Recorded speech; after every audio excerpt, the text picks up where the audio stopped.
It is Monday, December 10. The consideration of the 2019 budget estimates began today, and we have lots to tell you. The Committee of Supply has approved more than $2 billion for the Ministry of the Presidency's capital and current expenditure. Here's our first report. Ministry of State Joseph Harmon said among the capital works to be undertaken in 2019 is the upgrade of the electrical infrastructure at the Guyana Lands and Service Commission. The commission has been allocated $163 million. The Lands and Service Commission is under better management. And in fact, what is happening is that in the first case, there's some $30 million allocated to electrical work at the head office. This is a building that, because of changes that have taken place over the years, they've had to now make a decision to rewire the entire building because of the quality of equipment which are coming in there now, that they're subjected to all sorts of voltage fluctuations and so on.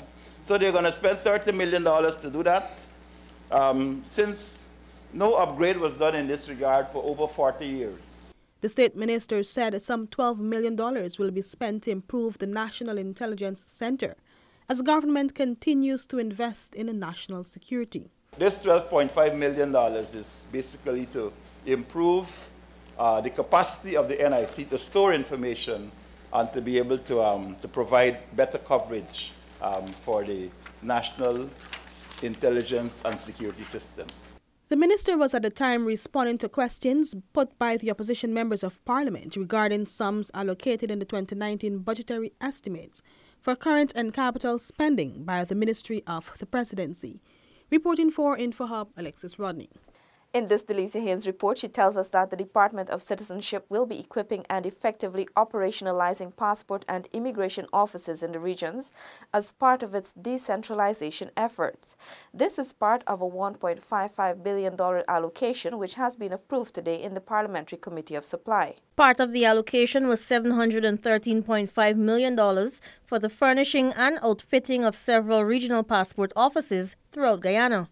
Answering for the estimates on behalf of Minister of Citizenship was Minister of Public Affairs Dawn Hastings Williams. Automated Passport Control, or APC. We're purchasing 10 at a cost of 6.6 each, and that will give you a total cost of 66.4. Passport issuing control systems, workstations, which will be in regions 2, 4, 7, and 9. We're purchasing 33 of such equipment at a cost of $10 million each, which will give you to the total sum of $330 million. Border Management Systems, or BMS, and Warm Standby Site, we're procuring 36 of such at a unit cost of $7 million, which will give you a total cost of $252 million.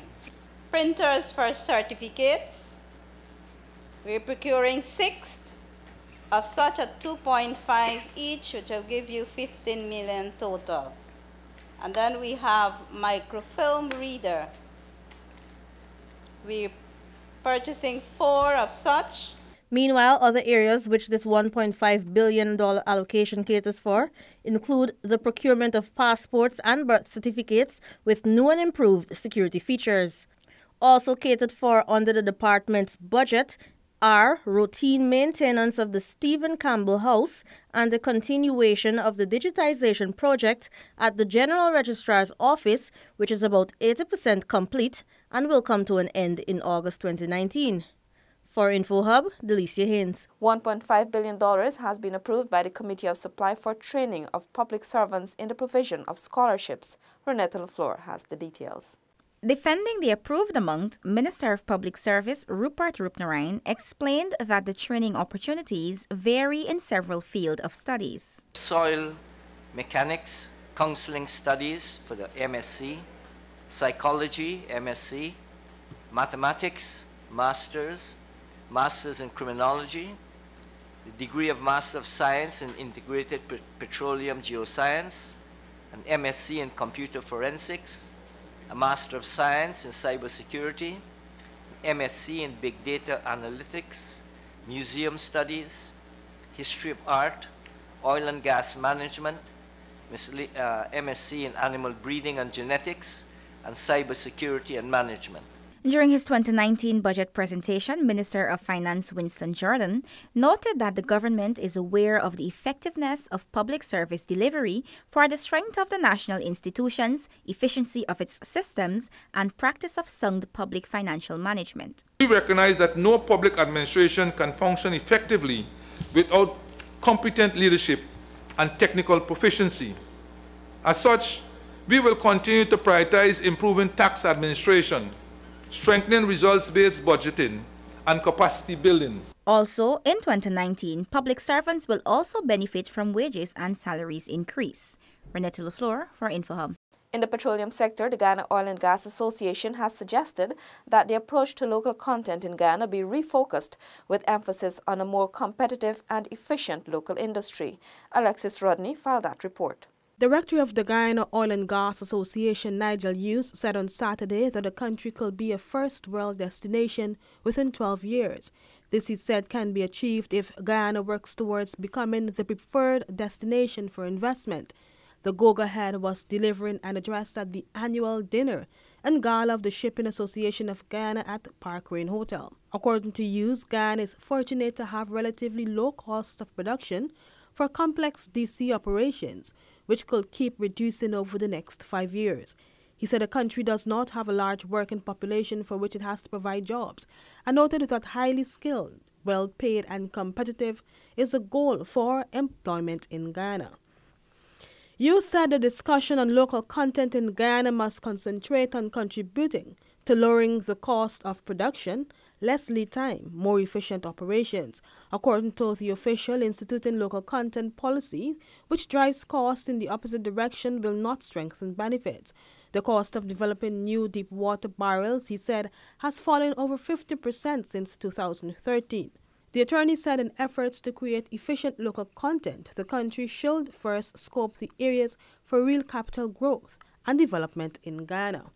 He said the sheer magnitude of the oil find, which is now at 6 million barrels and counting, will afford all Guyanese an opportunity not only to transform Guyana, but to create a model for national development. Reporting for InfoHub, Alexis Rodney.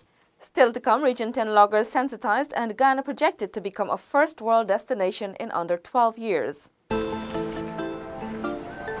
Dogs again, and no mailbox. Don't let this happen to you. I'm so happy that I get this mailbox. Now I get an arm of mails. You know how much times GPL come and disconnect me life because I couldn't get my bill? I will notice. Anyways, girl, the post office encouraging all residents to install a mailbox so they can improve their service to us. Get your mailbox today and help the Guyana Post Office to serve you better.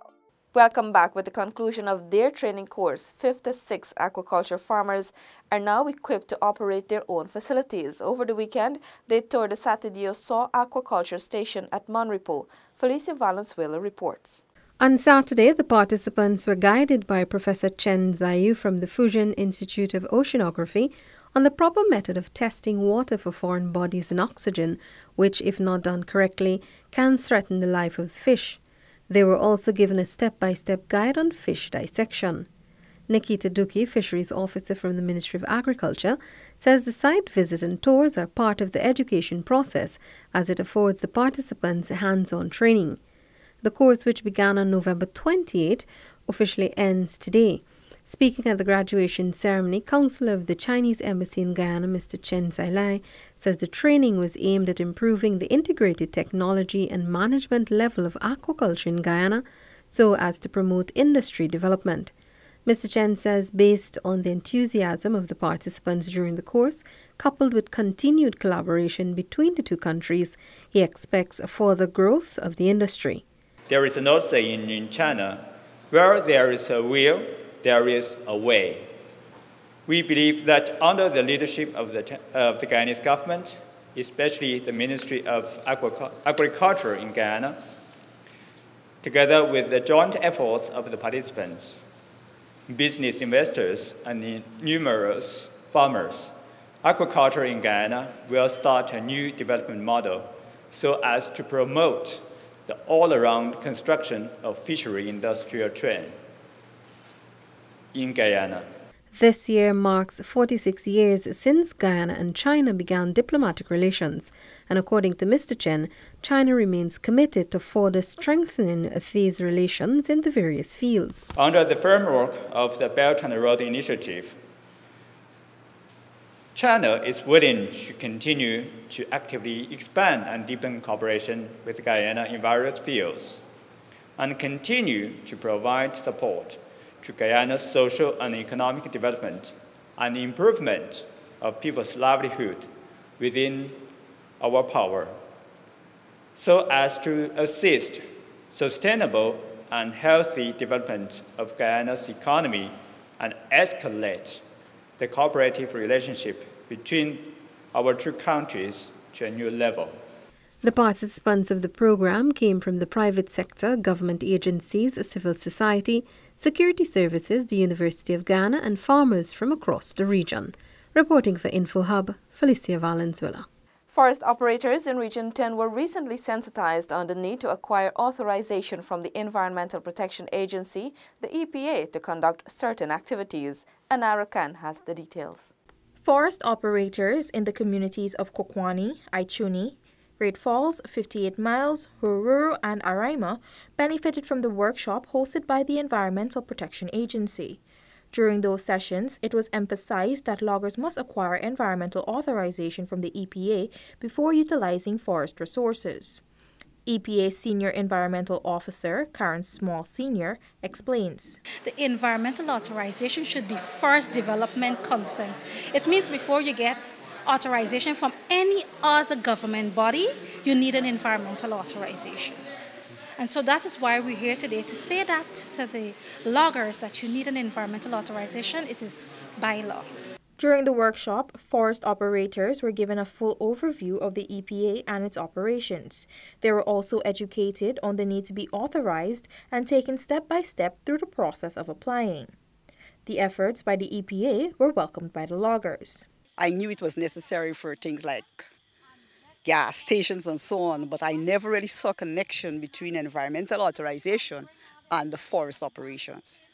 So today I was informed about that, and very clearly. It's beneficial on our side, and we're grateful for that because, you know, we can go down, even if we thought it was the right way, now we know for sure what is right, what is wrong, what we should and should not do, right? So I think, yes, it's a plus to them, and we're going to try our best to do what is right and to work with them hand in hand, hoping that we can make and we can maintain a good environment for everybody. The exercise will last for 1 year and will be conducted countrywide to bring other forest operators on board. The environmental authorization application process cost approximately 10,000 Guyana dollars, and once approved, 20,000 Guyana dollars per year, or loggers have the option of paying 100,000 Guyana dollars for a max environmental authorization, which is valid for 5 years. For InfoHub, Anara Khan. Today is World Human Rights Day, and it marks the 70th anniversary of the Universal Declaration of Human Rights. This document, adopted in 1948, proclaims the absolute rights which everyone is inherently entitled to as a human being, regardless of race, color, religion, sex, language, political or other opinions, national or social origin, property, birth, or other status. Today, those principles enshrined in the Declaration are as relevant as they were in 1948. Here's a reminder to check your TV schedules for more budget and focus programs where various ministries discuss measures and sector allocations of the 2019 budget. That's all for this evening. Connect with us on WhatsApp and like or subscribe to our Facebook page for notifications. You can also follow us on Instagram for updates and visit our website at dpi.gov.gy. Your bridge and weather reports are up next. Goodbye.